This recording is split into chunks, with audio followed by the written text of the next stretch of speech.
que sí, a ver. Entonces, el primer video escuchábamos aquí al profesor Hernández Sampieri eh, explicándonos un poquitico por qué es importante investigar y tenerlo presente sin importar la profesión. Entonces, él en sus ejemplos nos mostraba diferentes panoramas desde el punto de vista profesional y nos explicaba la importancia que tiene el aplicar o conocer herramientas de investigación para desempeñarnos laboralmente o profesionalmente hablando. Entonces, desde un médico, desde un enfermero, hasta un ingeniero, un arquitecto, un astronauta, o lo que, cualquier profesión que usted quiera montarse, la investigación es una herramienta fundamental. Desde lo más simple hasta lo más complejo, requiere, lógicamente, en la misma medida, pues niveles de investigación. Entonces, en los comentarios, por ejemplo, que veíamos la clase pasada, donde esto nos decía, cambiamos el panorama de los contadores, entonces ya los contadores tenemos una función completamente diferente a como era hace 20 o 30 años atrás, por decirlo así.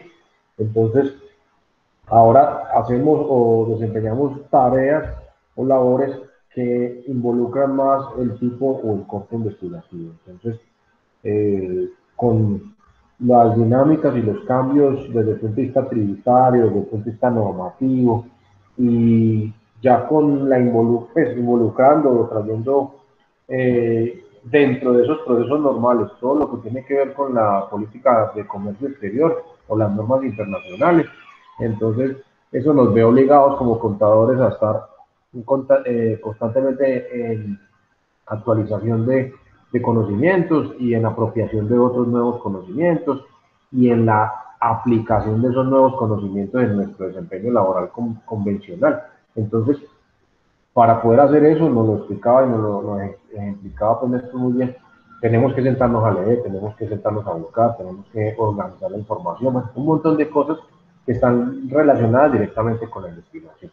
Entonces, en este primer videito, el profesor Hernández Sampieri entonces nos decía, sin importar cuál sea su profesión, sin importar cuál sea el área suya de desempeño, cualquier profesional debe tener a la mano y debe conocer y saber utilizar herramientas de investigación.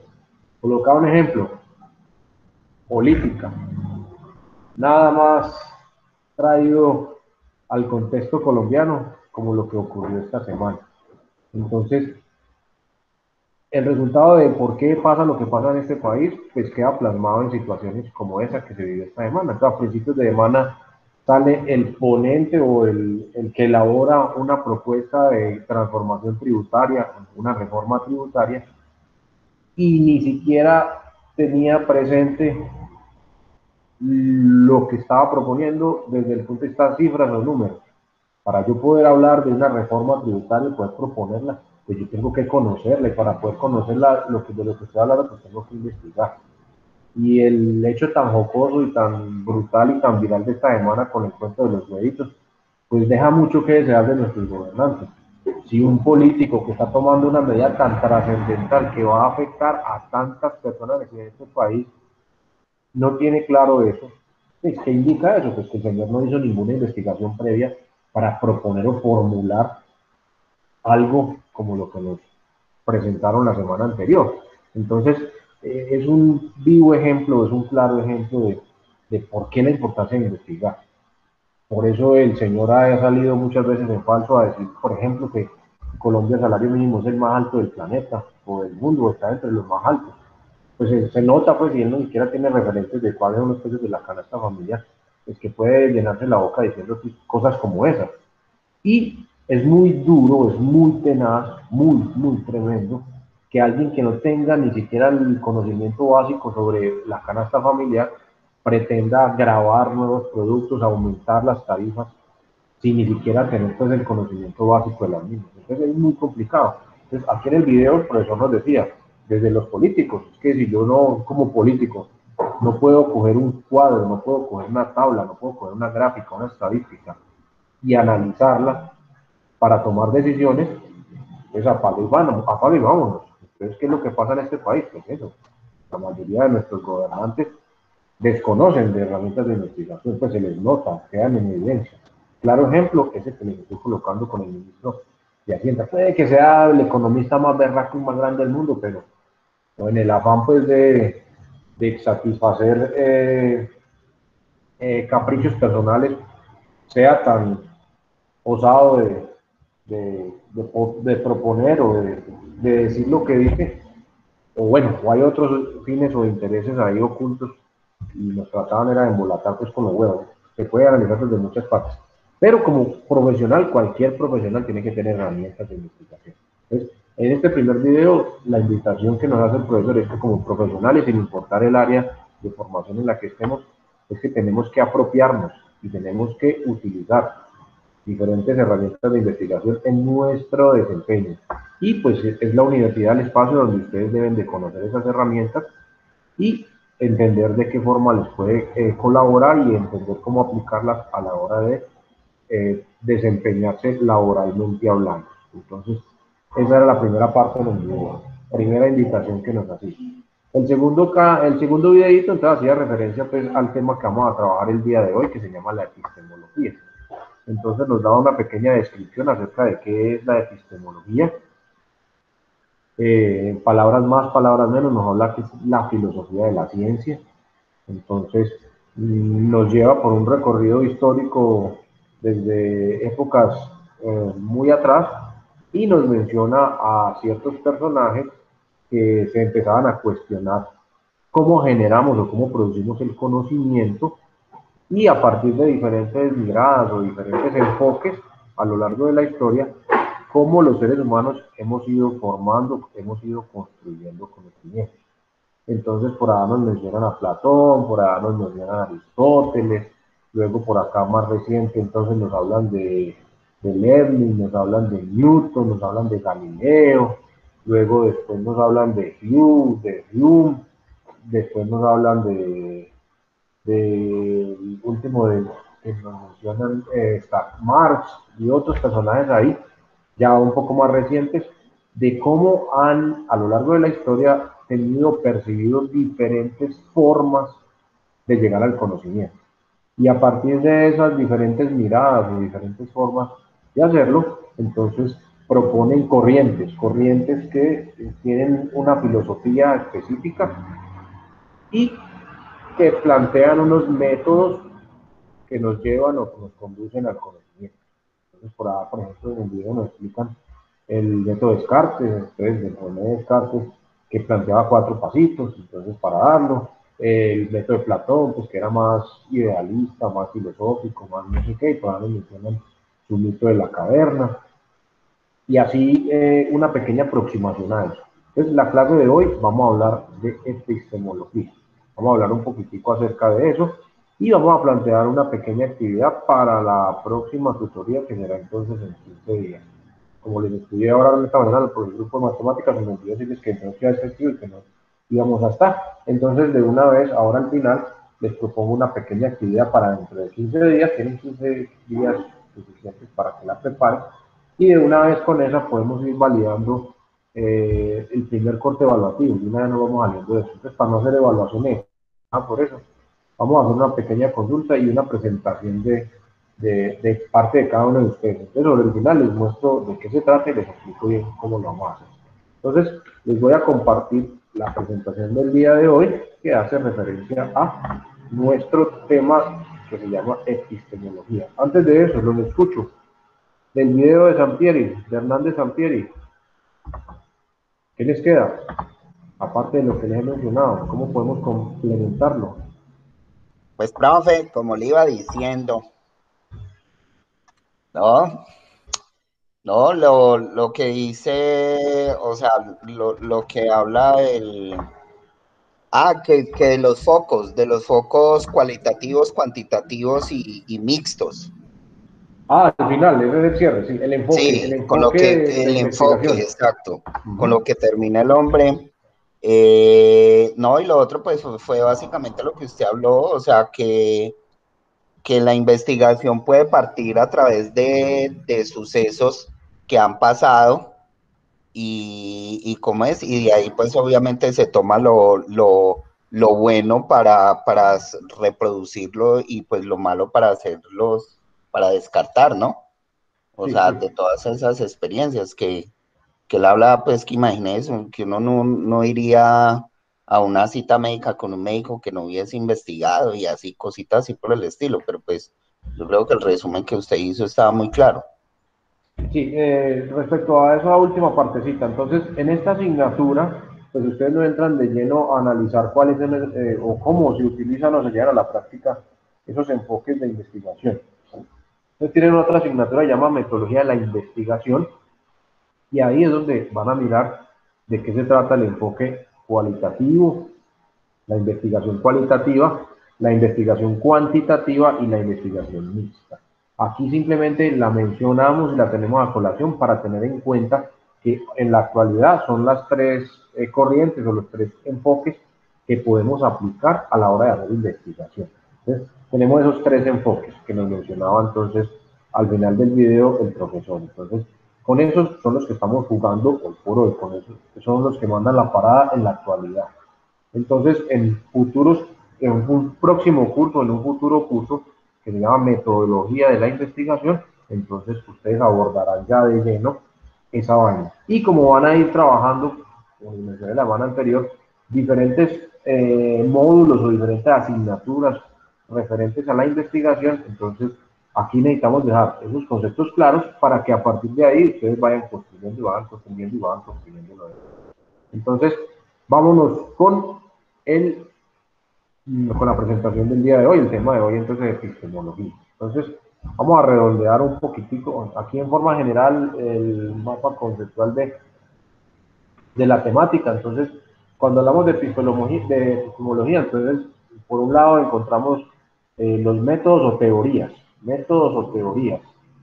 Ojo, lo que ya, me voy a devolver, al pasado, lo que ya otros han hecho, lo que ya otros han realizado, estudiado y concluido. Entonces, siempre que vamos a investigar, es necesario devolvernos, es necesario, antes de comenzar a trabajar nosotros, esa primera etapa, necesitamos consultar. Para nosotros lo llamamos de otro nombre, o de otra manera, o con otro nombre, a la hora de la elaboración pues, de proyectos de grado, por decirlo así. Entonces, si lo relaciono con un proyecto de grado, entonces uno lo que hace es, en el proyecto de grado, el marco teórico. Entonces, uno ir y buscar, bueno, más allá, desde el punto de vista epistemológico, lo que hago es el estado del arte. Es hacer una revisión de otras personas, otros personajes que a lo largo de la historia hayan investigado acerca de lo que a mí me interesa hacer o sobre lo que yo estoy investigando, para tener unos referentes. Entonces, pues muchas veces nos ponemos a investigar lo que ya está definido y está claro. Entonces, la idea no es eso. La idea con la construcción del conocimiento ha sido siempre evolucionar, ir aumentando. Nada me gano con ponerme a estudiar los problemas que analizaban o que estudiaban los teóricos de hace 5 siglos atrás, por ejemplo, y a eso ya se le dio respuesta. Si yo ya sé que la ley de la gravedad propuesta por Newton se cumple, es verídica y ha sido comprobada y está teorizada, pues ¿para qué voy a volver a demostrarlo, a comprobarla? No tiene como mucho sentido porque no le voy a aportar nada nuevo a la ciencia, desde el punto de vista ciencia. Entonces la idea es, con el cúmulo de conocimiento que tenemos, ir avanzando. Ejemplo claro y preciso aplicado a la realidad nuestra. Si nos devolvemos a 60, 70 años atrás, los sistemas de comunicación que disponíamos, pues eran la línea telefónica por cable, era la radio, y bueno, ya teníamos los primeros satélites, pero pare de contar. Hoy por hoy los diferentes medios, canales e instrumentos para comunicarnos han ido evolucionando, se han ido mejorando, se han ido perfeccionando. Entonces, claro y ejemplo vivo, Internet. Entonces, hace 20 o 30 años atrás, entonces, el acceso a Internet y la velocidad del mismo y la calidad y cantidad de información que podía transmitir por un canal conectado a Internet era muy limitado, muy pequeño. Si algunos de ustedes, no sé, Néstor, si recuerda, los primeros conexiones de Internet que llegaron para nosotros eran por línea telefónica.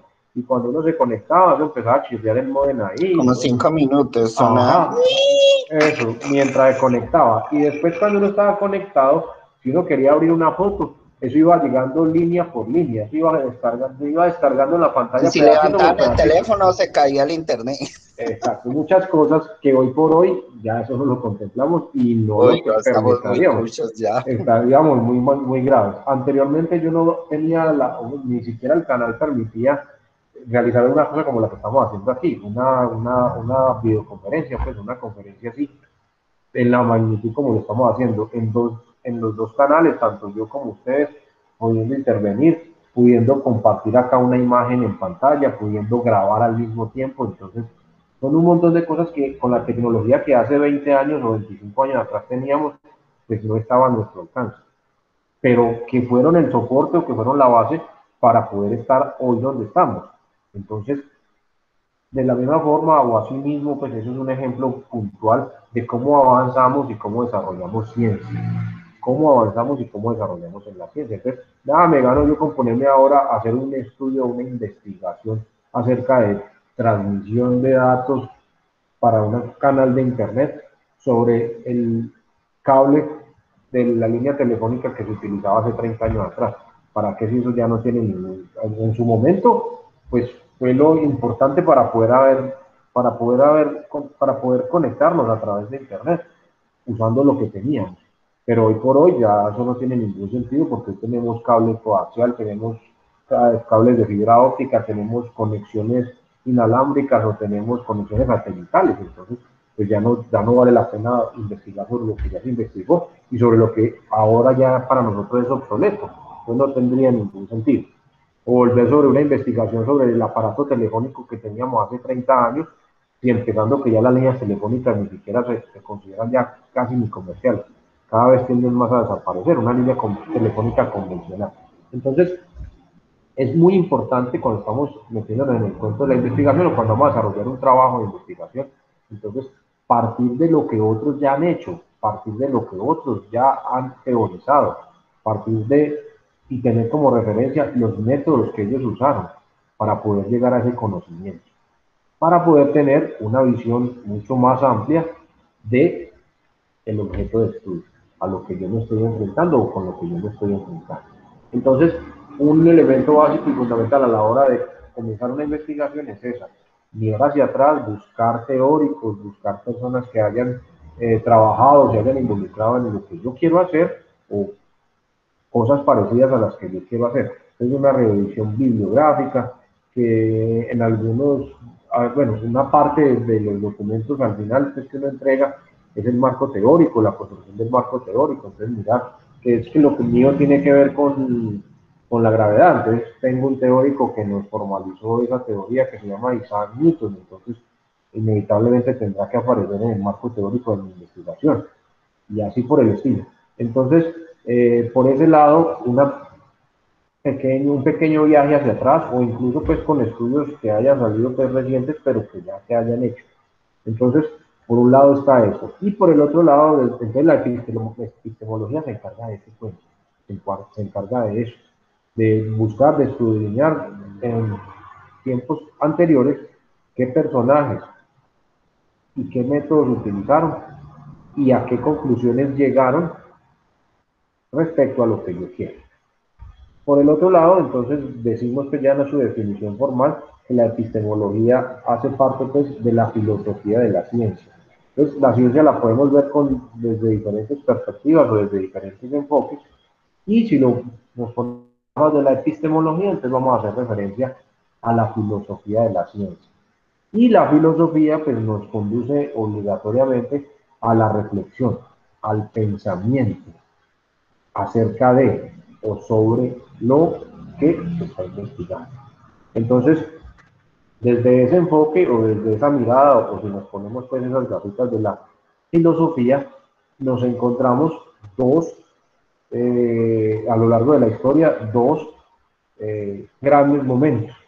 Entonces, de la mirada antigua, soportada pues por Aristóteles, que utilizó las bases de los anteriores, que mencionan por ahí en el video, eh, Platón, que era el personaje directamente relacionado con Aristóteles, pues, El maestro. el maestro, exactamente, era el referente. Entonces, él Pero ellos asume, dos concluían diferente, ¿no? sí, sí, tenían dos perspectivas distintas, pero el uno era el mentor del otro y entonces el uno tomó las bases o lo que ya tenía el otro para poder llegar a sus propias conclusiones o a sus propios razonamientos. Entonces, eso nos marca esa parte epistemológica antigua o esa mirada antigua sobre la filosofía de las ciencias, donde durante muchos años, durante muchos siglos, pues fue la de actualidad, pues la que se utilizó, la que se aplicó. Tengamos en cuenta un punto de referencia que a veces no lo tenemos muy presente. En la antigüedad, los personajes que se dedicaban a hacer ciencias, pues no eran científicos, eran filósofos, eran matemáticos, eran biólogos, eran antropólogos, eran sociólogos, eran psicólogos, eran de todos. Entonces, si nos remitimos un poquitico a la historia y leemos un poco de Aristóteles, un poco de Platón o un poco de todos estos griegos, pues eran astrónomos, eran de todo, por eso ellos hicieron aportes en casi todas las áreas de la ciencia, porque eran como unos toderos, pues, y entonces le jalaban a todo. Entonces, de ahí la importancia de. Entonces, anteriormente se tenía un enfoque global acerca del estudio de todo, y se tenía la percepción de que todo estaba relacionado con todo y no se podía estudiar de manera particular, sino de manera general. Entonces, eso me da un primer aproximamiento, una primera aproximación con la forma de hacer ciencia en la antigüedad. No habían especializaciones, especialistas. Especialistas. Con el paso del tiempo, con el paso de los años, después de los griegos, viene la época de los romanos, llega la iglesia a tomar el control de todo y desde el punto de vista científico, entonces la cosa se detiene en gran medida. La ciencia se sigue haciendo, pero ya de forma o de manera clandestina. Y los reportes e informes pues eran muy pocos. Entonces, luego pues, llegamos al otro periodo que les mencionaba, entonces el Renacimiento, y empieza a florecer de nuevo la ciencia, y entonces empieza una nueva época, una nueva etapa que la llamamos pues, el nuevo enfoque. Y su referente en este punto de la historia pues es el señor Galileo Galilei. Entonces, él nos plantea un enfoque distinto, una forma diferente de hacer ciencia, y entonces nos bota o nos regala un método que hoy por hoy todavía sigue vigente y hoy por hoy todavía lo mencionamos y lo utilizamos y lo mencionamos en la clase anterior, que era el método científico. Entonces, ese método que todos ustedes utilizaron cuando estaban por allá en el colegio, lo que les decía en la clase anterior, que era una nueva forma de desarrollar o de construir ciencia.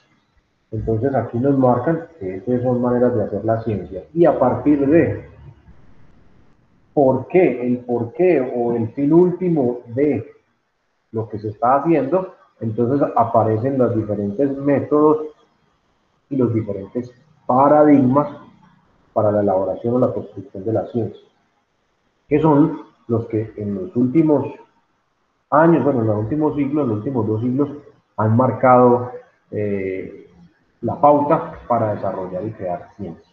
Entonces, vamos a hablar ahorita un poquito de estos dos métodos, de la nomotéctica y de la ideografía. Y sobre los paradigmas vamos a hacer una pequeña introducción, que es un pequeño abrebocas de ellos. Y luego, para dentro de 15 días, entonces hablaremos de estas cuatro: el positivismo, de la hermenéutica, del neopositivismo o el nuevo positivismo y de la teoría crítica. Entonces, estos son los que han marcado la pauta durante los últimos años, durante los últimos 2 siglos, básicamente, en el que estamos en el anterior, siglo XIX, finales del siglo XIX, siglo XX y ahora principios del siglo XXI. Entonces, son dos formas diferentes son dos corrientes o dos caminos diferentes de. Entonces, por cada uno de ellos, por cada camino, encontramos a unos referentes, a unos personajes que defienden y sustentan sus teorías desde su filosofía, desde su pensamiento. Entonces, para la próxima. Entonces, hablemos pues un poquito acerca de esto y cómo hemos llegado al conocimiento y al desarrollo del pensamiento científico. Entonces, nos dicen que la epistemología, primero, es una ciencia que se encarga del estudio del conocimiento. Se concentra en los métodos y en las teorías para abordar los objetos de estudio. Y es imposible hacer cualquier planteamiento científico si no usamos la ciencia. Si no usamos la ciencia, no podemos hacer ningún planteamiento científico.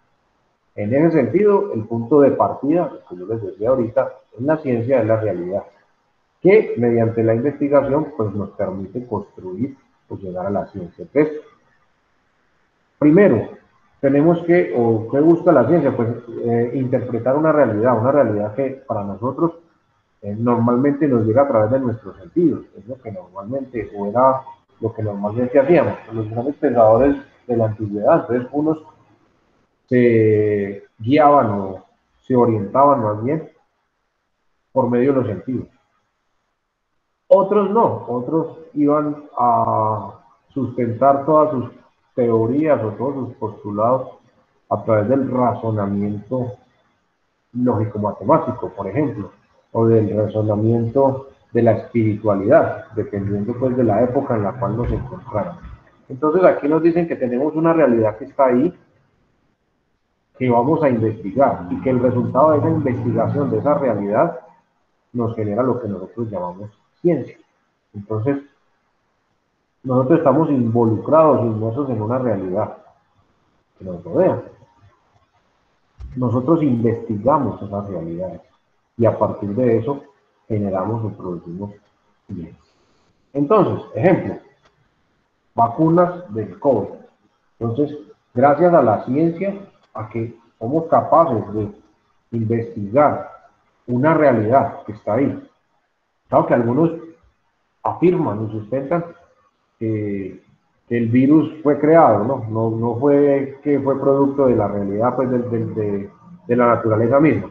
Pero pongámoslo en el hipotético caso, llegó el virus del murciélago o de la rata o del animalito que haya sido. Esa es una realidad que está ahí y nos está causando una problemática. Ese virus nos ha generado grandes problemas a todos los seres humanos durante este último año, o este año larguito que llevamos de pandemia. Es una realidad, está ahí y nosotros estamos inmersos en esa realidad. Resulta que para poder resolver o subsanar el problema que nos generó el virus, va a centrarme inicialmente solamente en hablar del virus. ¿Ves? Los problemas de salud y el resultado de las complicaciones de salud que nos conduce a la muerte. Eso es un problema. Todas las baterías científicas, biológicas, bueno, se enfocaron en investigar al virus. Entonces, se tuvo que hacer un proceso de investigación sobre el virus. Si ustedes han leído o se han empapado un poco acerca de, pues ese virus es como un nivel avanzado de otros que ya hemos tenido.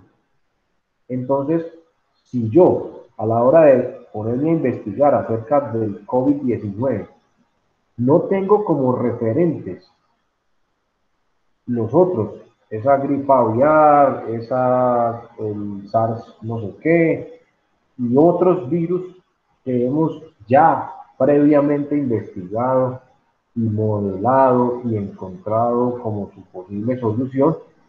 Entonces, imagínense tener que arrancar desde cero con el COVID-19 para poder producir una vacuna. Entonces, hoy por hoy, por ejemplo, nos dicen, bueno, ¿por qué las vacunas las pudieron desarrollar tan rápido? Pues porque hoy tenemos todo un cúmulo de experiencias en cuanto a virus parecidos al del COVID-19 que nos han permitido partir desde ahí para poder entender la dinámica de este virus que estamos viviendo.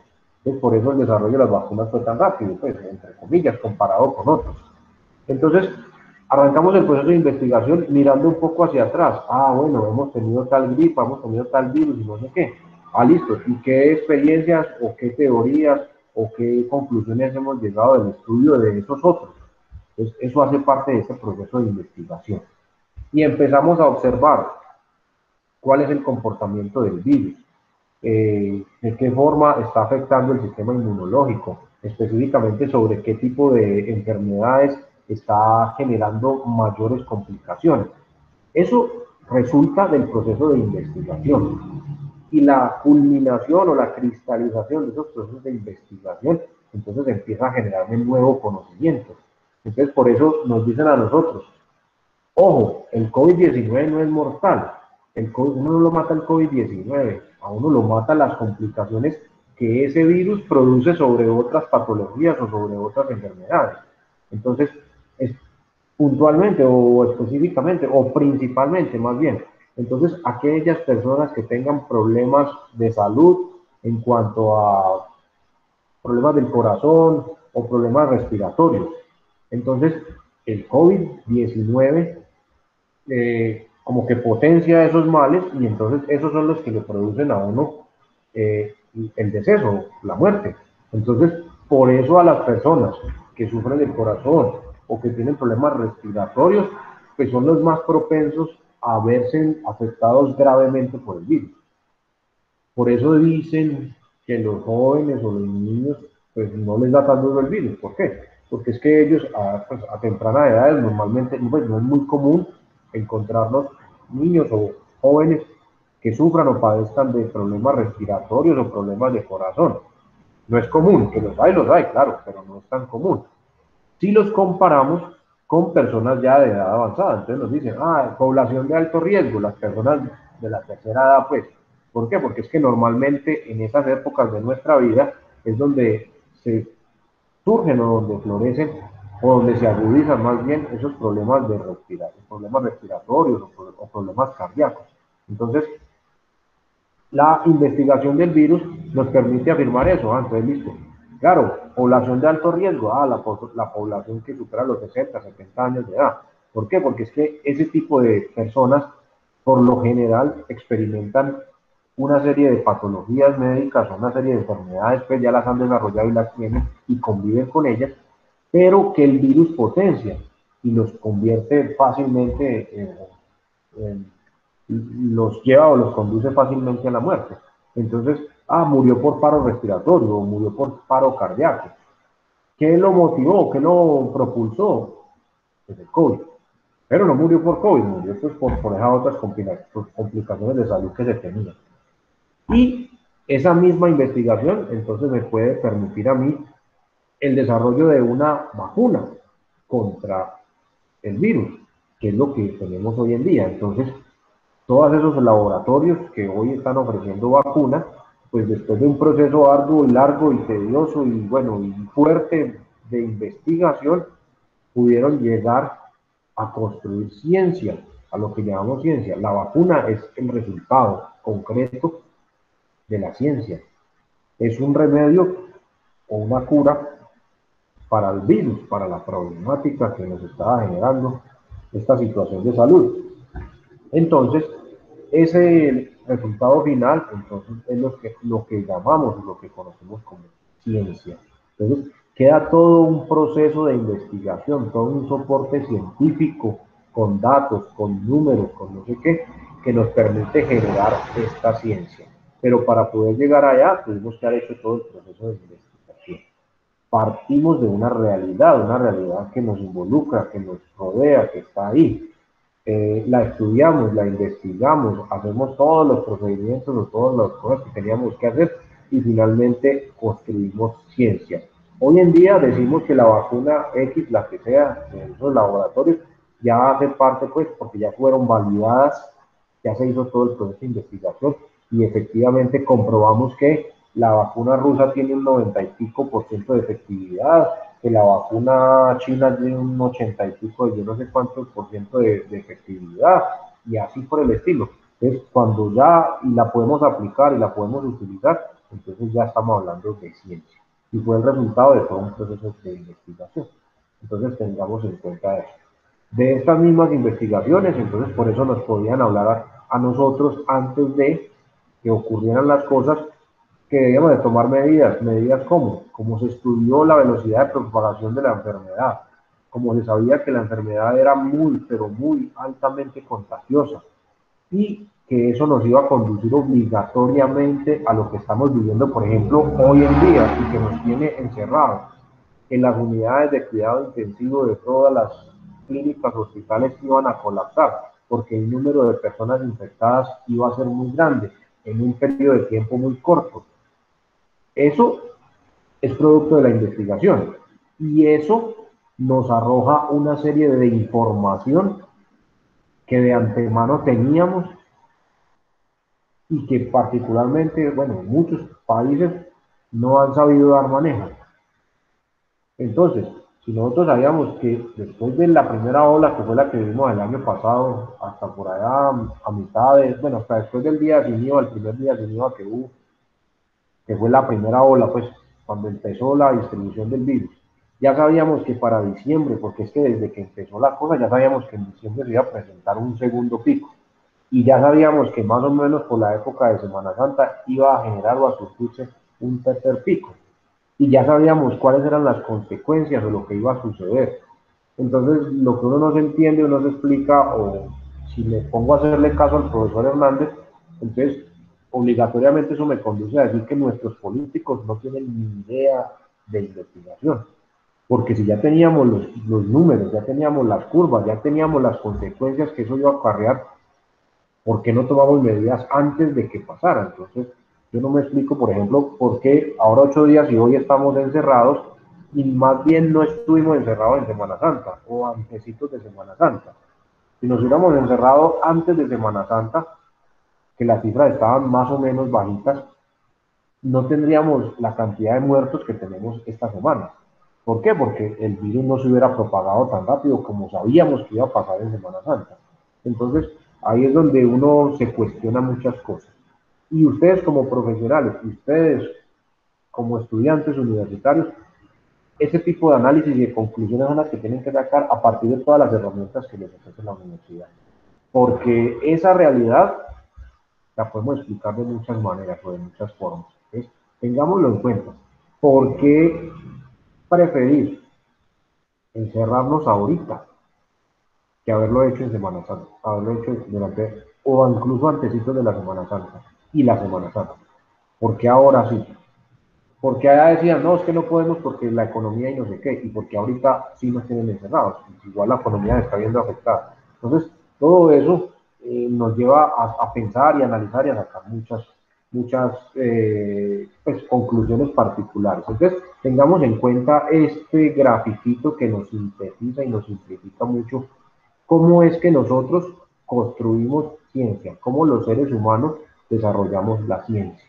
Entonces, ahí un ejemplo muy actual, pues, hablando acerca del virus. ¿Les queda claro este pedacito, muchachos? Correcto, profe.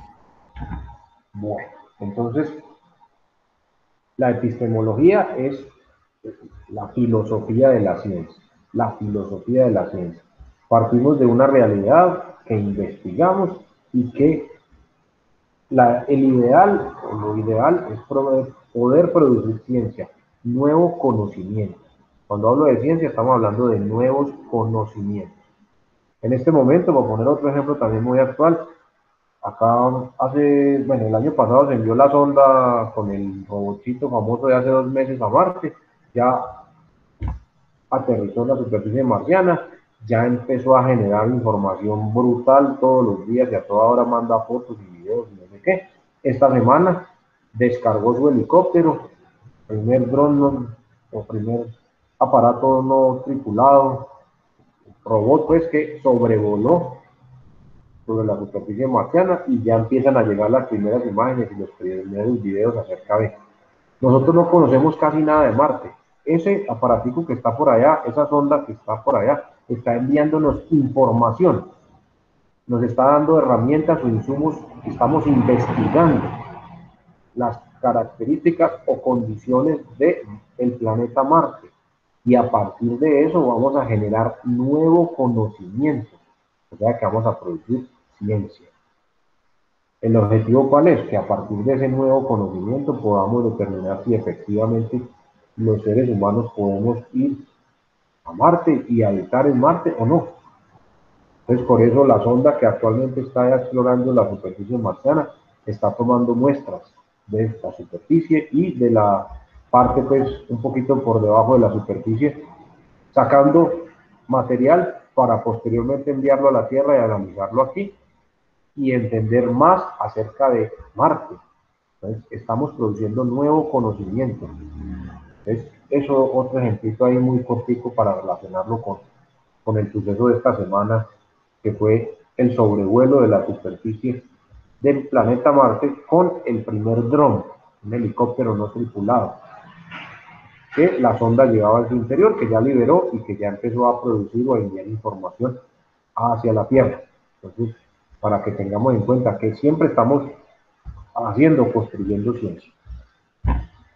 Bueno, sigamos. Nos dice por acá entonces que la epistemología es una rama de la filosofía. Como les digo, se denomina, se cataloga como la filosofía de la ciencia. Y aborda o trata los problemas de filosofía que tienen que ver con la teoría del conocimiento. ¿Cómo construimos el conocimiento? ¿Cómo llegamos al conocimiento? En otras palabras, ¿cómo hacemos ciencia? Por eso decimos que la epistemología es la filosofía de la ciencia. ¿Cómo llegamos al conocimiento? ¿Cómo construimos ese saber? Entonces, de eso se encarga la epistemología.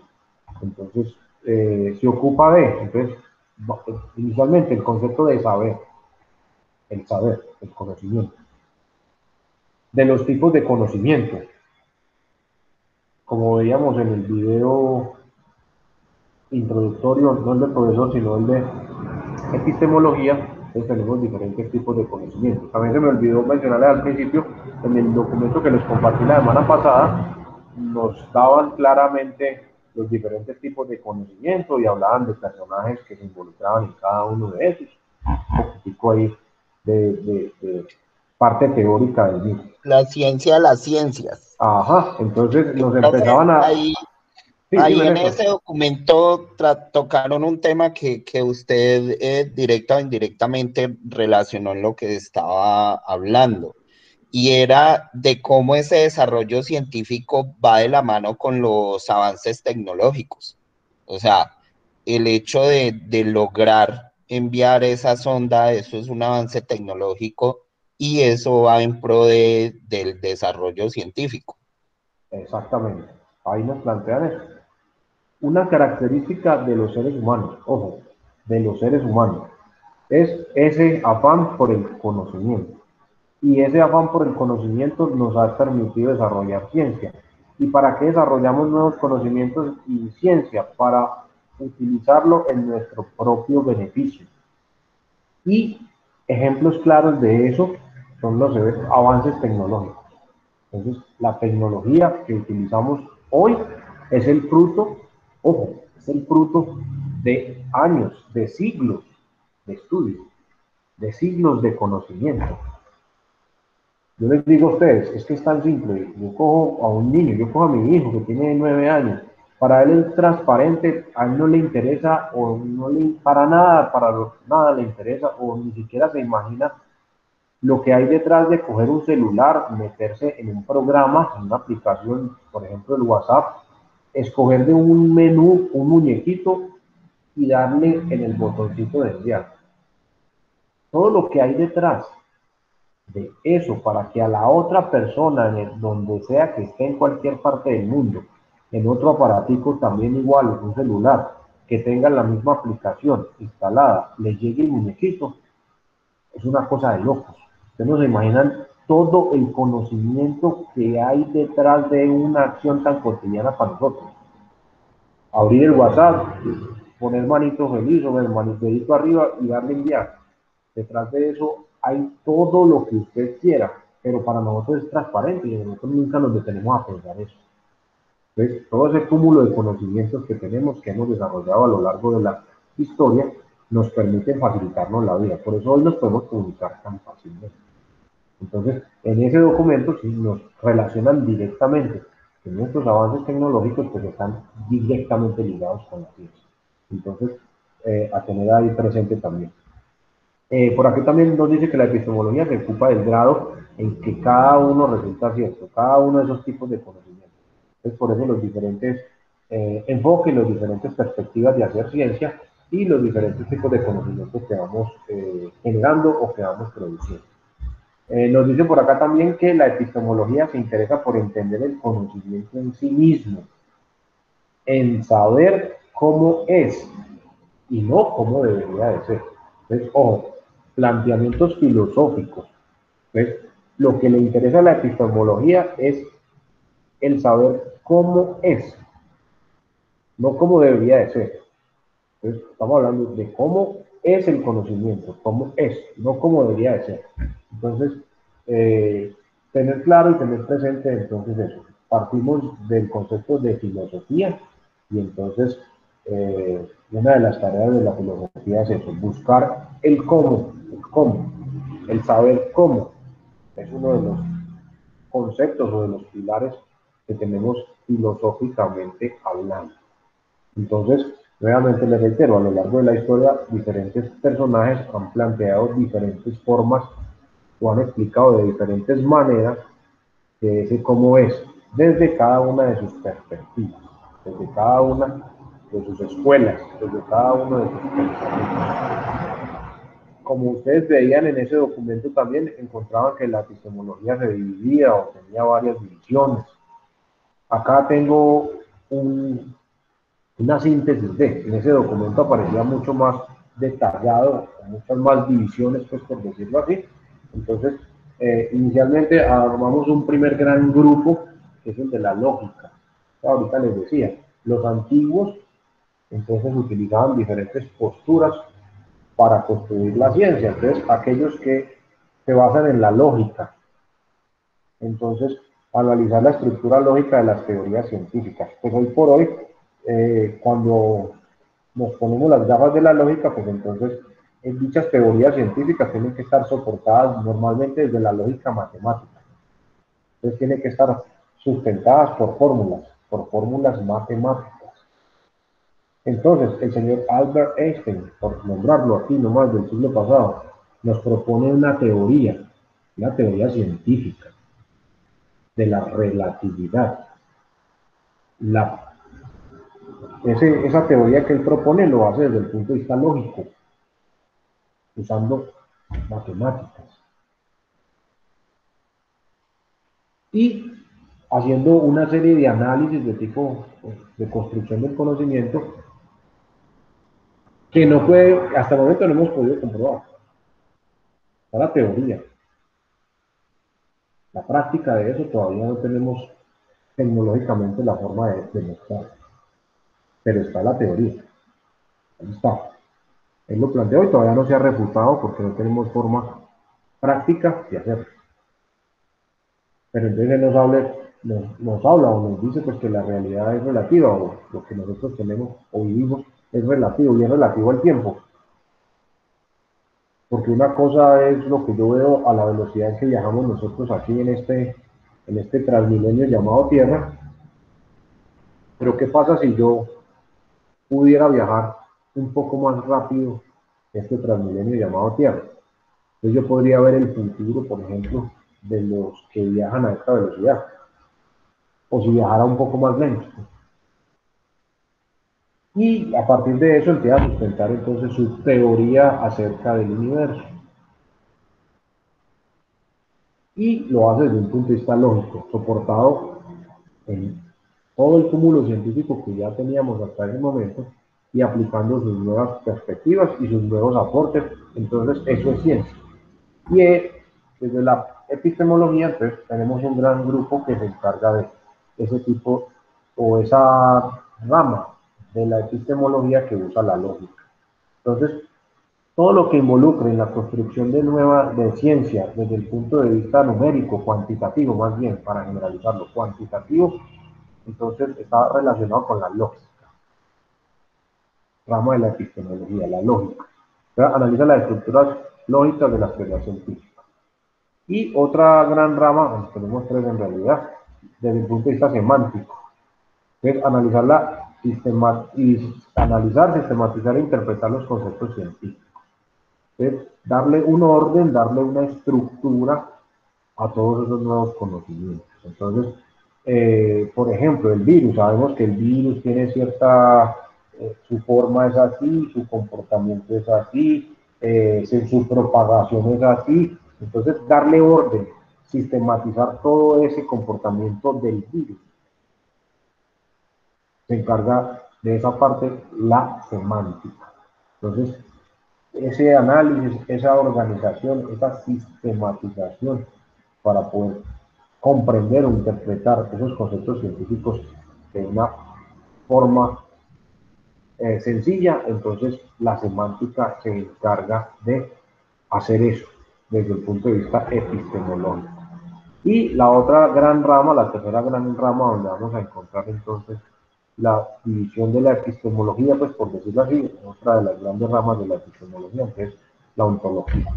Analizar y sistematizar los postulados científicos. Aquí ya estamos hablando ya definitivamente de las leyes, de las teorías que se generan a partir de todo el otro proceso. Entonces, aquí ya analizamos y sistematizamos ya los postulados, las conclusiones a las cuales llegamos.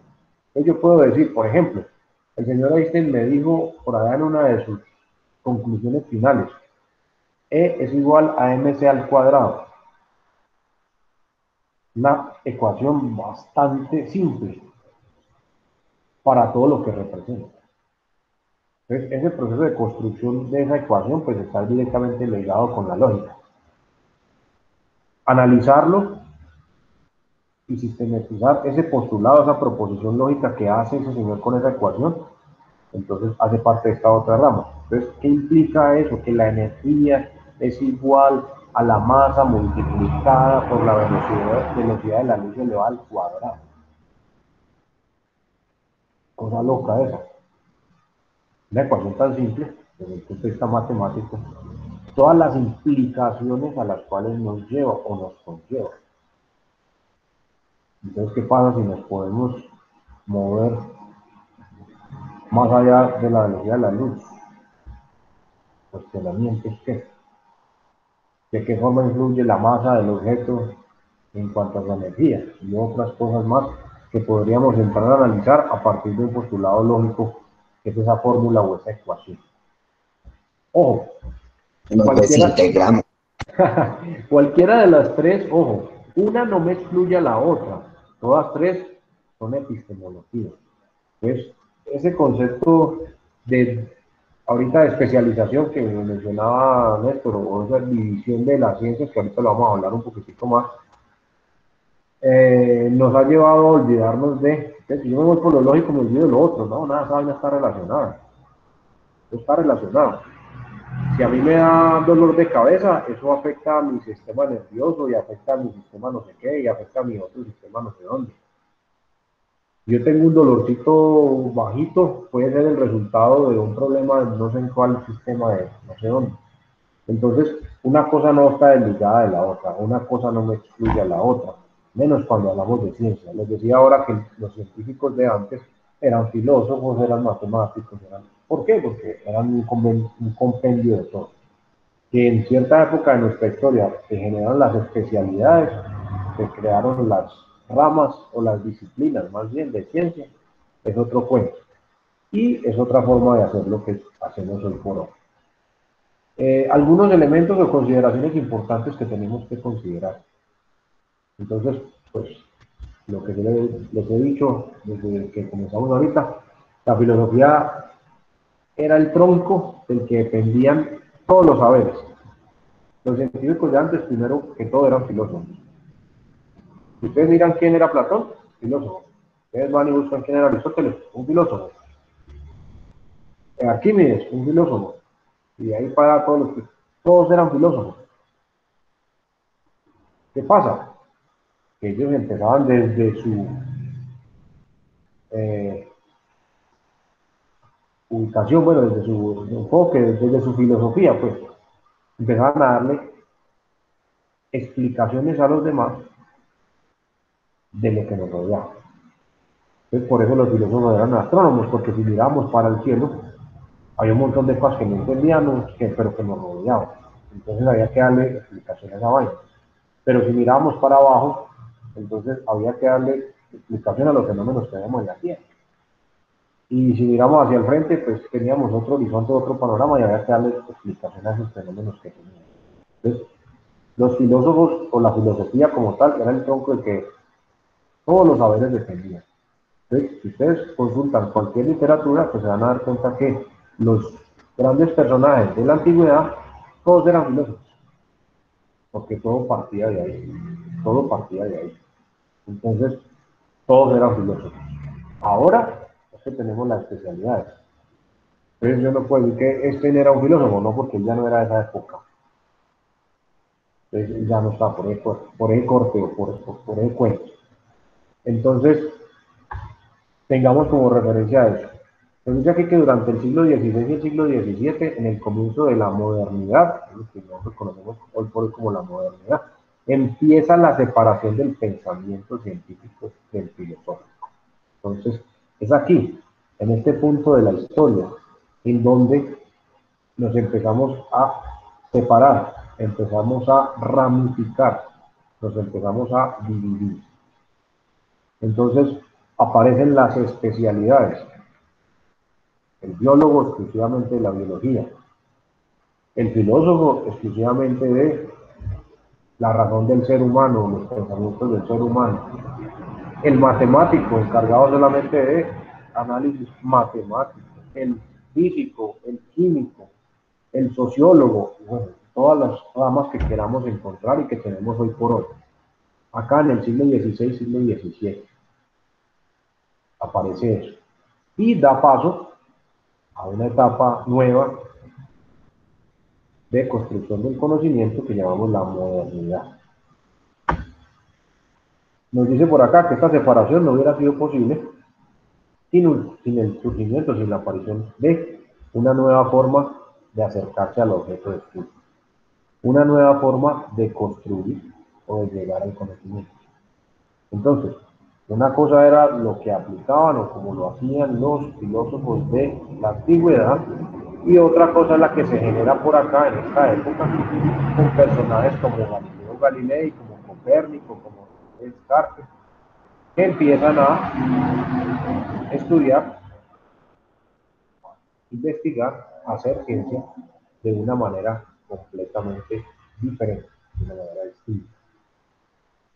Nos dice aquí que en ese instante esa nueva forma o ese nuevo paradigma se apartaba de la tradición aristotélica que se tenía hasta ese momento. Por acá me escribe Néstor y me dice que se le dio la energía. Ay, ay, ay. Nada que hacer. Esperemos a ver que llegue. Ya llegará. Entonces, ese nuevo enfoque se apartaba completamente del antiguo. La preocupación estaba centrada en encontrar las causas o la esencia de las cosas. Las causas o la esencia de las cosas. Eso era el principio o el pilar del pensamiento científico de la época. Encontrar las causas primeras o la esencia de las cosas. Explicaciones de corte teleológico, de causas finales. Causas finales. Cuando hablamos de teleología, estamos hablando de las causas finales o las consecuencias finales de las cosas. Entonces, era el paradigma o era la forma que teníamos hasta ese momento. Entonces, aquí nos dicen que pasamos un personaje fundamental en la antigüedad, Aristóteles, un personaje fundamental en la modernidad, Galileo. Son como los referentes en cada una de esas épocas. Entonces, enlazando pues lo que les acabo de mencionar, con el nacimiento de la modernidad se configuró la nueva tradición, la cual fue bautizada como Galileana, porque este personaje, Galileo Galilei, pues fue el que brilló en ese momento con esa nueva postura. Entonces, esa postura se iba en contraposición o en oposición pues a la postura que tenía la posición de Aristóteles, o la aristotélica, pues como la conocíamos hasta ese momento. Esta tradición que realmente no la inició Galileo Galilei, la inició Copérnico, pero que cristalizó Galileo Galilei y luego Descartes le dio más profundidad, encontró su punto más alto, su punto más brillante con el señor Isaac Newton. Entonces, el famoso personaje que ustedes recordarán, porque dice, mentiras, Jocosamente nos dicen que estaba sentado debajo de un palo de manzana y le cayó una manzana. Y a partir de ese fenómeno o suceso, elaboró su postulado o su teoría frente a la fuerza o la teoría de la gravedad, más bien, la fuerza es la teoría de la gravedad. Entonces, fue el punto o el referente más alto que nos presentó en esa época de la historia ese nuevo enfoque. Ya no se preguntaba por la sustancia de las cosas ni por la explicación metafísica y finalista, sino que lo que se buscaba a partir de ese momento era postular o elaborar las leyes que explicaran el funcionamiento de esos fenómenos o sucesos. Entonces, ejemplo, Aristóteles o personajes de esa escuela, entonces veían que la manzana caía, listo, entonces ellos empezaban a pensar, a filosofar, ¿qué produce que cuando la manzanita se desprende del árbol coja hacia el suelo? ¿Por qué no se va para el cielo? Entonces empezaban a hacer o a desarrollar pensamiento en torno a eso, desde sus conocimientos, generaban sus posturas o teorías. Con la nueva época, los personajes no se interesaban por esas explicaciones filosóficas de lo que nos interesaba o lo que nos interesa a partir de ese momento es construir una explicación lógica a partir de leyes que nos permitan entender esos fenómenos. Entonces, por eso lo que les decía ahorita, E igual a mc al cuadrado, eso es una ley, una fórmula matemática que me permite explicar de forma funcional el comportamiento de la materia o de la energía más bien, bajo ciertas características. Usted sabe que desde que estaba en la escuela la profesora le dijo, existe algo que se llama la ley de la gravedad, que nos permite estar con los pies puestos en la tierra, no salir volando, no salir desprendidos del planeta. Porque usted también sabe que el planeta se está moviendo en cada instante de tiempo, está girando sobre su propia órbita. Entonces, si no existiera la gravedad, todos los cuerpos saldrían despedidos de la Tierra. Pues. Como la Tierra está girando, se está moviendo, entonces nos desprenderíamos y saldríamos al espacio. Pero gracias a esa gravedad, esa fuerza de atracción llamada gravedad, nos permite estar aquí con los pies puestos sobre la Tierra. Entonces, pueden existir todas las teorías que quieran en torno a explicar ese fenómeno de la naturaleza. Pero el señor Isaac Newton, a partir de supuestamente ese suceso tan particular, se puso a estudiar, a investigar y a analizar y a modelar esa fuerza. Y generó leyes, y generó fórmulas, y generó números que sustentan eso. Entonces, es otra forma de ver. Y hoy por hoy, pues es lo que tenemos. Es lo que, y lo que él postuló hace 4 siglos atrás, siglo XVIII, todavía sigue vigente. Es una ley y es universal. Todavía sigue y aplica.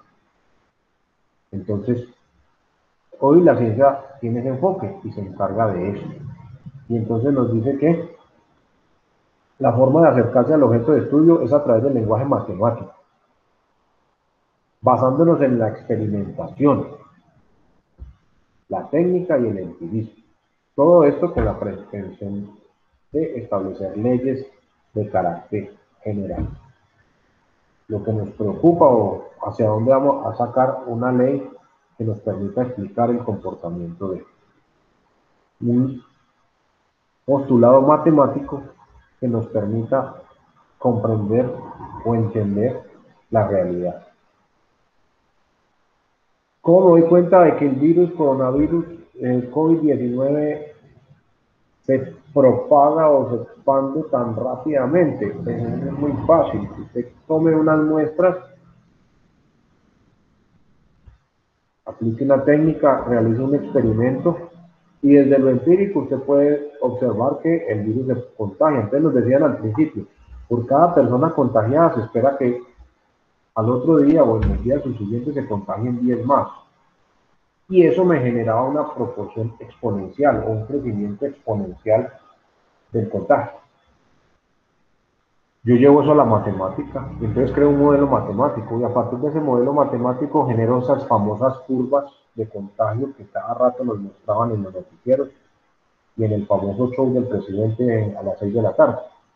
Entonces, a partir de esos modelos, a partir de, perdón, de esa experimentación, de esas pruebas que se hicieron inicialmente, se pueden construir modelos matemáticos que nos permiten entonces establecer cuál era el comportamiento de propagación del virus. Ya no solamente por observar o por verlo, sino ya con un modelo matemático.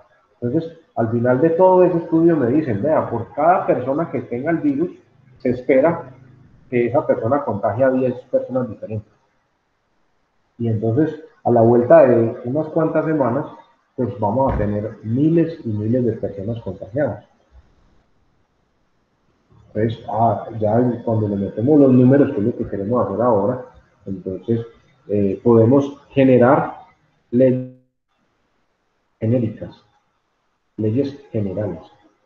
No importa si estaba en China, no importa si estaba en Italia, no importa si estaba en España, no importa si estaba en Estados Unidos, en Colombia o en Brasil. El comportamiento de propagación del virus era el mismo. Eso era un modelo general. Iba a crecer con esas proporciones que nos marcaban a sus inicios los indicadores. Entonces, por cada personaje infectado se iban a propagar 10 nuevas personas, se iban a infectar 10 nuevas personas. No importa si estuviera en Italia o si estuviera en Brasil, ese iba a ser el comportamiento. Lógicamente que el mayor exposición tuviera la persona en un sitio público, pues el comportamiento iba a cambiar. Pero era una ley o se establecían los parámetros generales que se cumplían en cualquiera de los sitios geográficos del planeta. Esta nueva tradición o esta nueva perspectiva científica entonces responde al espíritu de esa época, hablando del Renacimiento, por allá, del siglo XV, en el cual las ciencias naturales lograron su esplendor. Hasta ese momento completamente desconocido debido pues, a los problemas de los oscurantismo. Copérnico propuso la teoría heliocéntrica y Galileo pudo aproximarse mejor con estudios sobre los planetas con la invención del telescopio. Recuerden que hasta hace muy pocos años, pues según la historia de la humanidad, pues no teníamos claro y existían muchas teorías acerca de cómo era nuestro planeta. Entonces, si ustedes revisan un poquitico hacia atrás, si hacen una pequeña revisión y se van desde el punto de vista epistemológico a revisar qué teorías existen acerca de nuestro planeta, de la forma que tiene, o de la aparición, o de cómo surge la vida. Entonces tenemos, por ejemplo, por un lado tenemos la postura teológica, lo que dice la religión. Es que Dios creó al hombre, y creó a Adán y Eva y no sé qué, y así evolucionó la vida en la Tierra y no sé qué. Pero si nos vamos por la teoría o la postura darwinista, entonces la evolución de las especies naturales, entonces que veníamos de una partícula microscópica que fue evolucionando y bueno, fue construyendo a peces y después mamíferos y no sé qué.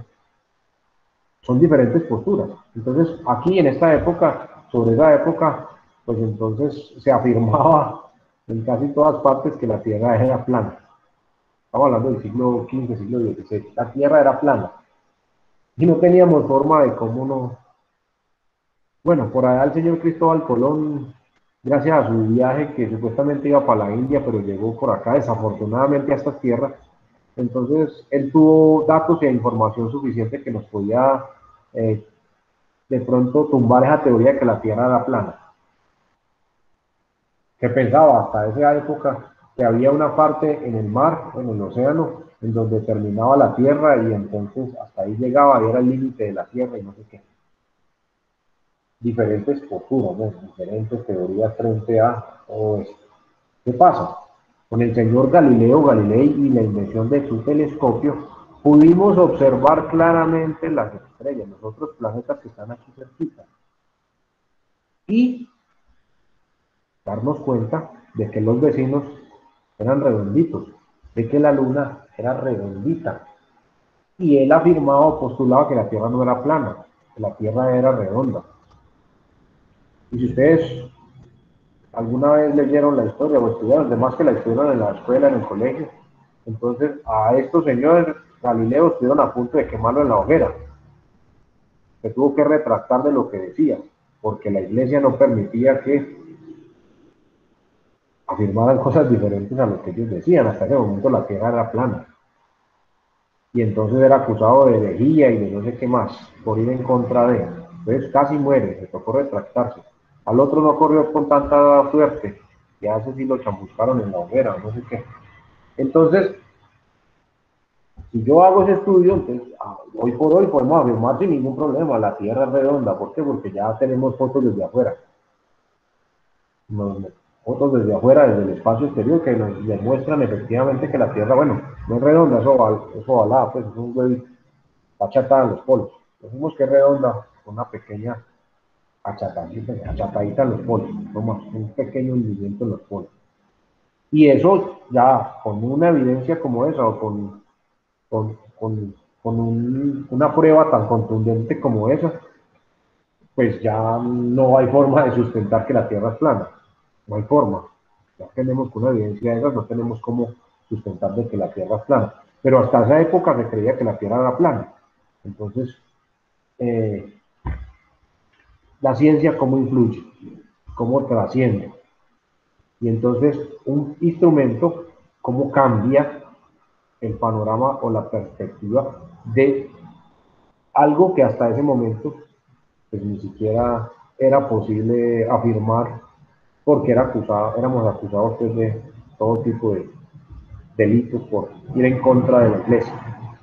Entonces les digo por acá que es decir que lo que se estaba gestando en ese momento era un método experimental en la ciencia, el cual, como hemos mencionado, tuvo su mayor exponente en el personaje denominado Isaac Newton. Con el nacimiento pues, de la modernidad se configura una nueva tradición, la cual, como dije ahora, se llama o se menciona nuevamente como la tradición galileana, en oposición a la de Aristóteles. Comenzó con Copérnico, y lo que decía entonces por acá, diferentes formas de llegar al conocimiento. Esta nueva tradición científica, bueno, responde a lo que acá les decía, el método de desarrollo experimental y sus críticas llevaron a que se configuraran dos maneras distintas de hacer la ciencia, las que les mencioné ahorita, la nomotécnica y la ideográfica. Miremos esas dos posturas. La nomotécnica, usted nos dice por acá, es propia de disciplinas como la sociología, la economía y las ciencias políticas. ¿De qué se trata o cuál es el fundamento de esta postura? Segmentación, división, segregación para su estudio. Es dividir o segmentar la realidad humana con el fin de analizarla bajo métodos científicos estrictos que se puedan explicar de la siguiente manera. Ojo, tenemos una realidad que vamos a segmentar, vamos a fraccionar, vamos a dividir para su estudio, con el objetivo de analizarlo particularmente. Entonces nos dice aquí, comprobar las hipótesis derivadas de las teorías con los datos de la realidad, los cuales se obtienen a través de procedimientos cuantitativos, o sea, numéricos. Su intención era formular a partir de estos métodos leyes generales que los adeptos de esta cultura creían que gobernaban el comportamiento humano. Ir de lo particular a lo general. Coger casos puntuales, estudiarlos y luego generalizarlos. Entonces es lo que nos propone esta postura. Por ejemplo, yo quiero analizar la situación socioeconómica de Cartago, los habitantes de Cartago. Entonces me toca sectorizarlos, segmentarlos, dividirlos. Entonces aparece estrato 0, estrato 1, estrato 2, estrato 3, estrato 4, estrato 5. Eso es una segmentación. Segmentación de clases. Que miden según el poder adquisitivo que tiene cada grupo de personas. Entonces, ¿para qué? Para estudiarlas, para analizarlas y a partir de ese estudio de esos personajes sacar generalidades. ¿Ves? Esa es una postura, o eso es una forma de hacerlo. Otra forma, la ideografía. La ideografía. Entonces, es propio de disciplinas como la historia y la antropología. Miren la aplicación de esta, miren la aplicación de esta. Los estudios son que se concentran o se enfocan en comprender los aspectos particulares y únicos de los objetos. Aquí, en las características micro, acá yo divido segmento, analizo una parte y generalizo. Aquí específicamente me voy a centrar en el detalle. Nos centramos en lo micro, en lo específico, en lo particular.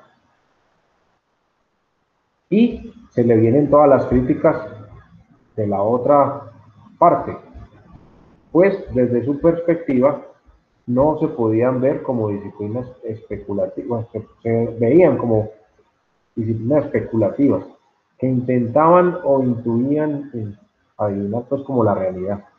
Porque yo a partir del estudio de una sola persona, por ejemplo, o de dos o tres personas, desde el estudio de lo micro, pues yo no podía determinar el comportamiento de dos. Por ejemplo, ¿cuál es el comportamiento de compra o el hábito de compra de estrato 1? Yo cojo a tres personas de estrato 1 en Cartago, yo no puedo determinar específicamente el comportamiento de todo el estrato 1 en Cartago en cuestión de compras, porque esta se centraba en el detalle, en lo más mínimo, en lo particular. Entonces, nos dice aquí que su principal objetivo no es determinar leyes, no sacar generalidades, sino tener un referente para ampliar el conocimiento teórico. Simplemente es eso. Entonces, yo sí puedo hablar de cuáles son los hábitos de consumo de esas tres personas, porque hice un estudio particular, un estudio micro. Pero yo no puedo hablar de que los hábitos de consumo, a pesar de que las tres personas sean del estrato 1, entonces lo voy a generalizar para los demás. No. Ahí hice un estudio detallado acerca de unas cuantas. No puedo sacar generalidades. Entonces, son dos, pues las dos orillas en un río, donde una eh, son contrapuestas, donde una ataca o bueno, refuta lo de la otra, hablando de particularidades o de generalidades. Entonces, por este lado, lo que nos importa es poder construir o generar esa regla general a partir de la segmentación o división de para su mejor comprensión, y aquí no nos importa esa generalidad, aquí nos importa el resultado particular, el estudio particular de caso. Entonces, yo podría hablar, por ejemplo, de cuál ha sido el nivel de afectación o el impacto que ha tenido el desarrollo de clases virtuales en los estudiantes de la Universidad Remington C. de Qatar. Ese es un objeto de estudio. Yo quiero estudiar qué pasó con ustedes durante esta pandemia. ¿Cómo los modificó, cómo los afectó el dejar de estar en el aula de clase y pasar a trabajar en una plataforma virtual, por ejemplo? ¿Qué impacto ha generado eso en ustedes? Entonces, si yo lo hago, digamos, para una mejor comprensión, lo voy a hacer por carreras. Entonces, voy a analizar a los contadores, voy a analizar a los ingenieros, voy a analizar a los administradores. Y si yo digo de los contadores, voy a tomar dos casos puntuales. Voy a analizar al señor Néstor y a la señora Alicia. Bueno, voy a tomar para ustedes cuatro. Voy a estudiar ustedes cuatro, a Estefanía y a Nabel. Y pretendo a partir de esos cuatro sacar una generalidad, pues estoy mal enfocado. ¿Por qué? Porque es que la realidad de ustedes cuatro, entre los mismos cuatro, es diferente. El año pasado, Alicia me decía, profe, no, eso yo no voy a ser capaz, eso no es lo mismo. Yo no sé, yo estoy pensando más bien en cómo retirarme de la universidad, porque es que eso virtual, mejor dicho, me ha dado muy duro. Yo prefería estar en el salón y verlo a usted como me regañaba y todo eso, que ya ni siquiera poderlo ver por ahí cuando prende la cámara de vez en cuando. Y yo escuchaba el comentario de Néstor, que es de la misma facultad, que es de la misma carrera, que están en el mismo semestre. Él me decía, no, profe, para mí una maravilla. Se aproxima la época de declaraciones de renta y no sé qué, yo tengo tanto trabajo que yo me quedo en la casa y para mí mejor, y voy viendo clases y voy haciendo lo que tengo que hacer. Entonces, miren las dos posturas tan diferentes. ¿Cuál voy a generalizar ahí? No, no puedo generalizar nada. Si me voy a hoy, al presente, ahora me dice Alicia, no, profe, la virtualidad para mí fue lo mejor. ¿Por qué? Es que ya estoy trabajando y por mis horarios yo no puedo ir a la universidad. Entonces, lo que ahora usted, hace unos cuantos meses atrás me decía que le iba a dar muy duro, ella ya se adaptó a conectarse a una plataforma, a apagar el micrófono, a aprenderlo. Ya aprendió cuáles eran las herramientas que utilizamos. Entonces ya se le hace más fácil. Y ahora este escenario le permite en este momento estar trabajando ahí al lado de la piscina, porque ahí está asoleando de bien bueno, y viendo clases. Si estuviéramos en la aula física, pues hoy no hubiera podido ir a estudiar. Entonces, ¿cómo cambia la realidad desde lo particular? Entonces, obras, posturas. Si me voy para los ingenieros, entonces yo podría, bueno, si entro a compararlos ya por carreras, entonces, por ejemplo, la mayoría de los contadores a mí me dicen, o de los administradores, profe, yo quiero volver al aula. La mayoría de ustedes, contadores o administradores, me dicen, profe, queremos volver al aula. La mayoría de los ingenieros me dicen, profe, nosotros queremos seguir trabajando virtual. Entonces, si yo me quedo con una muestra de solo ingenieros, yo podría decirle a Xiomara, no, es que los estudiantes quieren seguir trabajando virtual. Cambiemos nuestra metodología y dejemos de ser distancia y volvamos virtuales completamente. Pero esa realidad es sesgada, porque es que es la percepción de los ingenieros. Pues resulta que los administradores y los contadores no lo quieren. Entonces, tengo que tener en consideración eso. Entonces, en una investigación como esa que estoy inventándome aquí, tendría que tener en consideración todo eso. Y todo eso me da pie para las diferentes posturas que tengo acá. Lo puedo ver desde acá, desde segmentarlos por carreras y analizar cada carrera. O puedo ir más allá al detalle. En cada carrera, coger unos estudiantes e identificarlos y analizarlos.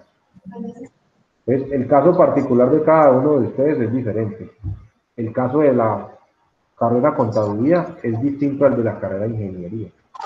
El caso de la Universidad C de Cartago es diferente al de la Universidad C de Pereira o C de Medellín. Pero si miramos la universidad como un todo, pues es toda la universidad, en todas sus sedes.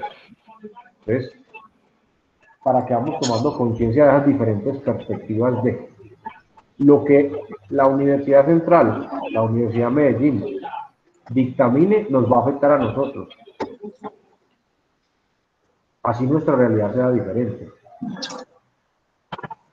Lo que pase aquí va a afectar al completo de la universidad. Por ejemplo, voy a inventar una cosa aquí. Digamos que hubo un caso de plagio o de no sé qué en la sede de Cartago.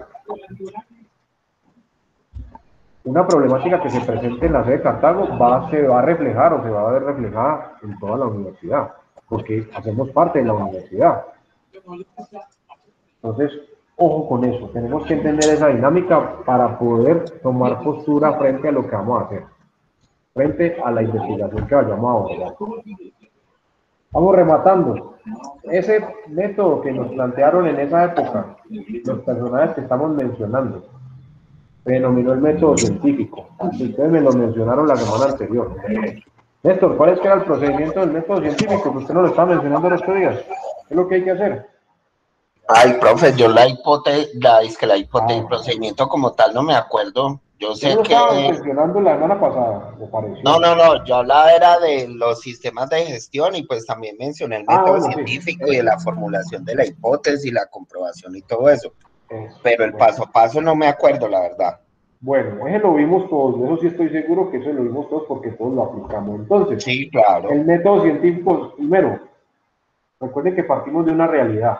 ¿Qué me dice el método científico? Primero tengo que observar la realidad. Entonces, partimos de una observación. Entonces les ponía el ejemplo, la profesora de naturales de segundo, de primero, los sacaba al jardín y les decía, listo, observen, miren a ver qué ven ahí en ese jardín. Algunos no veían nada, otros veían hormiguitas, otros veían maripositas, otros veían que las flores eran de diferente color y no sé qué. Observación, primer paso en ese método científico. Recuerden, estamos observando la realidad, una realidad, entonces tenemos que observarlo. Normalmente, pues en ese instante utilizamos nuestros sentidos. Hoy por hoy tenemos instrumentos o herramientas que nos permiten hacerlo de otra forma. Ejemplo, la sonda o el robot que mandamos a Marte. Él es el que está observando allá, no somos nosotros. Él está observando, está tomando las notas y nos las está mandando para nosotros poderlas analizar. Entonces, anteriormente, pues nos fiábamos era de nuestros sentidos, de lo que podíamos ver, oír, sentir, oler. Entonces, observación. Luego de la observación, entonces viene un proceso de desarrollo mental. Acá lo marcan como investigación. Entonces, digamos, ejemplo, para que no nos vayamos lejos, salimos al jardín del colegio, vimos una filita de hormigas, nos llamó la atención. En esa observación podemos percibir eso. Y entonces empezamos a preguntarnos por qué las hormigas se desplazan en fila, ordenadísimo. ¿Qué orden tan berraco? ¿Cómo hacen para no perderse? ¿Por qué no extravían? ¿Por qué siempre vuelven al hormiguero? Entonces, esa observación nos genera unos cuestionamientos, unas preguntas. Entonces, acá lo marcamos, eso va a ser el objeto de investigación. Entonces, yo necesito responder esas preguntas. ¿Por qué las hormiguitas andan así, se mueven así tan ordenadamente? ¿Por qué ninguna se desvía? ¿Por qué ninguna toma otro camino? Entonces, pues madre, listo. Eso me movió el cerebro, me puso a pensar. Entonces, observé y se me generaron unos cuestionamientos que van a ser el objeto de mi investigación. El siguiente paso aquí, entonces, es ir a generar hipótesis. Entonces, después de leer, indagar, documentarme, pues yo genero una hipótesis. Lo que pasa es que las hormigas tienen una hormona que segrega un líquido que les permite marcar el lugar por donde se desplazan, porque siempre van por el mismo sitio. Por eso se crean esos surcos, esos caminos. Estoy inventando cualquier cosa, yo no sé si sabe nada así o no. Entonces, por eso es que ellos siempre siguen el mismo camino. Estoy generando una hipótesis. Otro dirá, no, lo que pasa es que cada una lleva ahí un hilo invisible que nosotros no podemos ver, que va amarrada de la siguiente hormiga, y por eso siempre andan así en cola y nunca una se desplaza de la otra. Estoy inventando cualquier cosa. Son hipótesis. Entonces observé, me hice unos cuestionamientos, estoy generando unas posibles explicaciones a esas preguntas que me estoy haciendo. Eso es lo que se llama hipótesis. Es la explicación que estoy dando a esas respuestas que me generé o que se me dieron en la mente. Vamos a la experimentación. Entonces vamos a experimentar si efectivamente eso que yo estoy diciendo que es lo que está pasando es en la práctica funciona o no funciona, sucede o no sucede, y a partir de los resultados que me arroja la experimentación, entonces construimos un análisis de datos, hacemos un análisis de la información y los resultados de esos análisis de datos pues, nos tienen que conllevar a unas conclusiones. Ojo, puede que lo que yo postule acá esté incorrecto, puede que la hipótesis que yo formulé no sea cierta. Acá en el análisis nos damos cuenta de eso. Entonces yo podría devolverme, postular otra hipótesis, generar otra experimentación, recoger los datos, analizarlos y ahí me puedo quedar. O generar, ahora sí ya unas conclusiones de conocimiento. Bueno, de todas maneras del análisis de datos yo puedo concluir que la hipótesis que tenía no era correcta y podría devolver. O efectivamente corroborar lo que yo dije y generar nuevo conocimiento. Eso que yo estaba poniendo de ejemplo, pues eso ya lo estudiaron, entonces ya hay existe toda la ciencia sobre eso. ¿Por qué las hormiguitas andan en fila? Digamos que no sabíamos, entonces hicimos todo el ejercicio y generamos el nuevo conocimiento. A esto se le conoce con el método científico y hoy por hoy aplicamos. Hoy por hoy todavía lo aplicamos. Y en muchos procesos o en muchos desarrollos profesionales de ustedes lo aplican en mayor o menor medida. El ejemplo que nos ponían esto la semana pasada, vivo y reflejado aquí. Yo estoy viendo que la cosa se está colocando como complicada. Esta nueva reforma tributaria, fue madre, nos va a traer consecuencias fatales. Empieza a generar hipótesis. Bueno, ¿y cómo le entro yo? ¿Con qué muelas le meto yo mano a esa nueva reforma? ¿Será que si hago esto, lo puedo y no tengo ninguna repercusión de tipo legal? Pues, está bien hecho. Experimentemos a ver qué pasa. Mira que sí. Analizamos los datos y no hubo ningún problema, así se cumplió. Ah, bueno, listo. Entonces ya sé que yo puedo hacer eso de esta forma o de esta manera. Y se puede. O usted generó la hipótesis, ¿cómo podríamos meterle muela a esto? La aplicó y resultó que no. Ah, fue madre, no, no sirvió, ese no, estaba mal enfocado. Reevaluemos la hipótesis. Eso lo hacemos constantemente en nuestra vida, de una u otra forma, solo que no lo vemos así como está planteado aquí en este esquema. Pero todos lo hacemos, todos lo hemos hecho, todos lo seguiremos haciendo. Método científico, forma de construir conocimiento, forma de hacer ciencia. Surge con la nueva perspectiva del conocimiento a partir de personajes como Copérnico, como Galileo Galilei, como Isaac Newton, y que hoy por hoy nos tienen donde nos tienen tecnológicamente hablando o científicamente hablando. Ahora sí se acordaron del método científico. Es facilito, es sencillito. Termino. Paradigmas de la ciencia. Sí, sí, profe, es que estos sí, sino como el orden de los pasos. Ah, bueno, listo, sí. Pero breve. Por último, paradigmas de la ciencia. Este es el tema que vamos a trabajar la próxima semana. Primero, ¿qué es un paradigma? Ese es muy familiar para mí, la hermenéutica. Así me ha tocado me garrote con eso. Oiga eso. Primero, ¿qué es un paradigma? ¿Saben qué es un paradigma? Claro. Ni idea. No busquen en Google. ¿Un qué? Un enigma de pie. No jodas. Nada, la palabrita No, un paradigma. enigma paraco, mejor. Ave María. Mucho cuidado con esas palabras aquí, paramilitarismo y eso. Nada, un paradigma es simplemente una forma de hacer las cosas. Ojo, los seres humanos estamos muy dados a seguir paradigmas.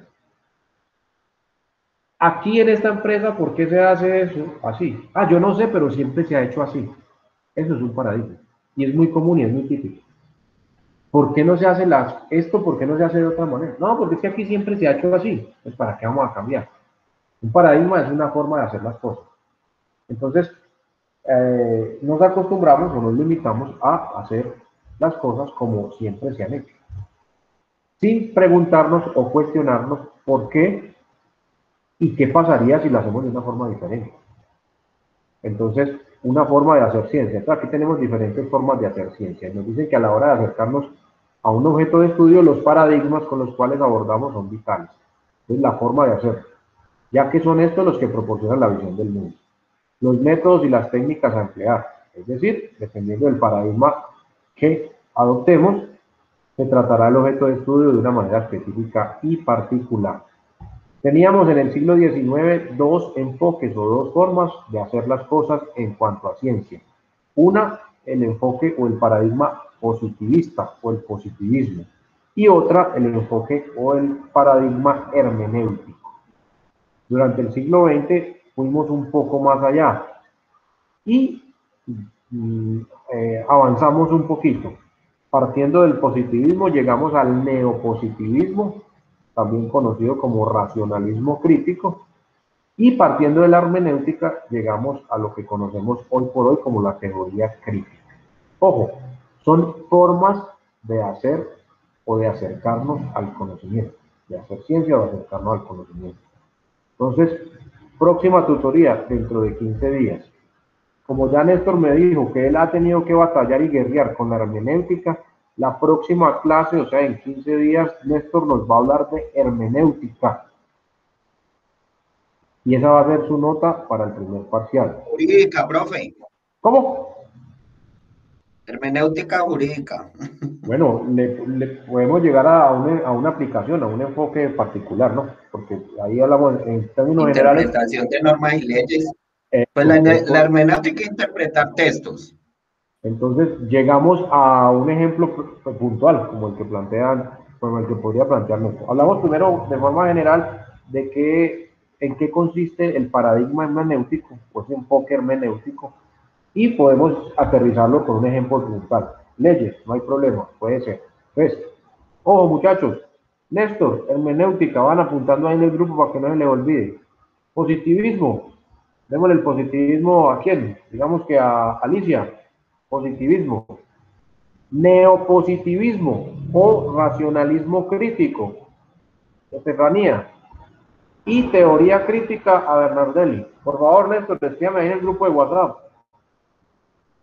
Néstor, hermenéutica. Listo, Alicia, profe, positivismo. Estefanía, neopositivismo. Bernardelli, teoría crítica. Dentro de 15 días. Cada uno tendrá un espacio de 20 minuticos máximo para que nos cuente de qué se trata eso. Y esa va a ser la nota del primer parcial, por decirlo así. Es un primer trabajo. Consultan, investigan, crean una presentación para que nos la compartan y con eso legalizamos la primera evaluación. Listo. Y con eso de una vez evacuamos de esto. Entonces, ¿en qué se basa? ¿Quiénes son sus principales personajes o los principales impulsores de? Y podemos terminar con una aplicación específica de. Entonces, como decía Néstor. Y listo. Eso ha sido todo por el día de hoy, muchachos y muchachitas. Entonces, vamos a concluir hoy. Les voy a detener la grabación por acá y nos veremos la próxima clase en 15.